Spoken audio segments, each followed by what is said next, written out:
गांधी के देश में आज गांधी को सब अपनी ज़रूरतों के अनुसार इस्तेमाल कर रहे हैं। कोई गांधी के नाम पर वोट बटोर रहा है तो किसी ने गांधी के नाम पर पार्टी बना रखी है। कोई जो एक तरफ संघ की शाखा में गांधी से दूरी बताते हैं, वहीं दूसरी तरफ 2 अक्टूबर को गांधी पर माल्यार्पण करके अपनी साख बचाते हैं। जी हाँ, गांधी के देश में हैं, गांधी का नाम इस्तेमाल कर लीजिए, वोट ले लीजिए, सत्य अहिंसा की मीठी मीठी बातें कर लीजिए और फिर फैलाते रहिए हिंसा, दंगा, नफरत, हिंदू मुस्लिम, करते रहिए जो करना है। ये तो गांधी का देश था, गांधी का देश है और गांधी का देश रहेगा। सिर्फ चुनावी भाषणों में, असलियत में इसका कोई वास्तविकता से वास्ता नहीं। जी हाँ, मैं दीपक, आप देख रहे हैं WCG न्यूज़। हम शुरुआत कर चुके हैं किस्सा कहानी की और आज हम बात करने वाले हैं गांधी के कुछ अनसुने किस्सों के बारे में। कई लोग गांधी को देश के विभाजन के लिए जिम्मेदार मानते थे।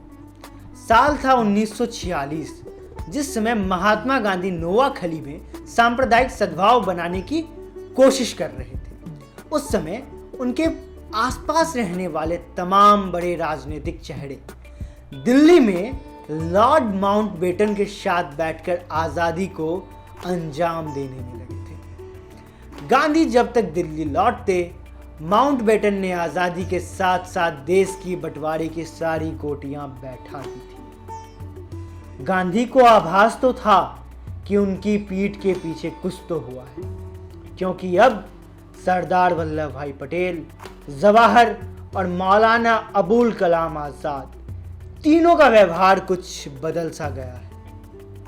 कोई उनसे खुलकर कुछ नहीं बताता। साम्राज्यवाद की किलाबंदी पूरी हो चुकी थी और यहां गांधी की जरूरत किसी को नहीं थी।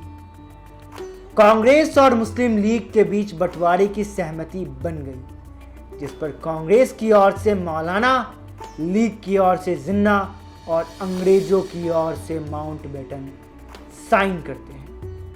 इसके बावजूद गांधी विभाजन की रोकने की हर एक कोशिश करते, वो हार नहीं मानते। गांधी माउंटबेटन से मुलाकात कर कहते हैं कि आप लोगों ने जो भी तय किया वो ठीक है, लेकिन मेरा सिर्फ इतना निवेदन है कि आप इस काम को जल्दबाजी में ना करें।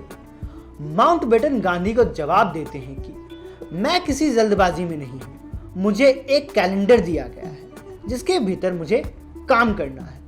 इसके बाद गांधी जिन्ना से मिलते हैं और कहते हैं, तुम किस बात के लिए परेशान हो रहे हो? तुम पाकिस्तान चाहते हो, वह तुम्हें मिल जाएगा, लेकिन पहले इन अंग्रेजों को बाहर जाने दो, इन्हें बीच में मत डालो।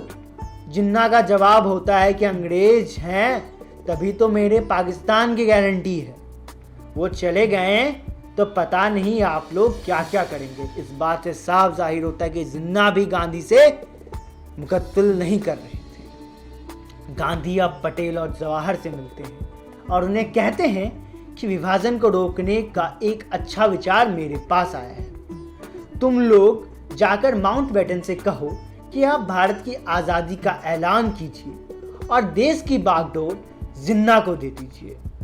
तुम दोनों जिन्ना से कह दो आप PM बन जाइए, हम आपका समर्थन करेंगे।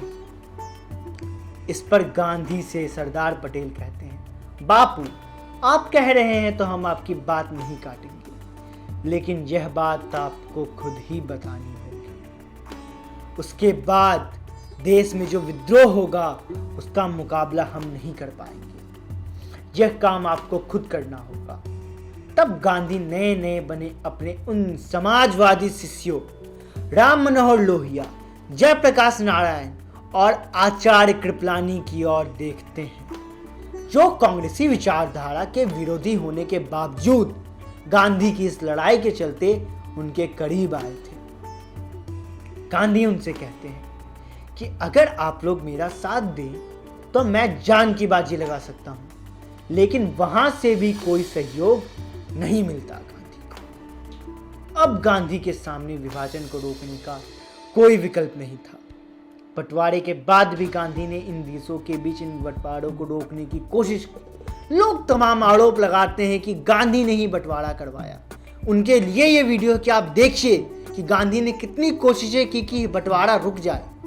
गांधी का कहना था कि वह बिना वीजा और पासपोर्ट के पाकिस्तान जाएंगे, जिससे वह भारत पाकिस्तान विभाजन की वैधानिकता और राजनीतिक सीमा को तोड़ सके।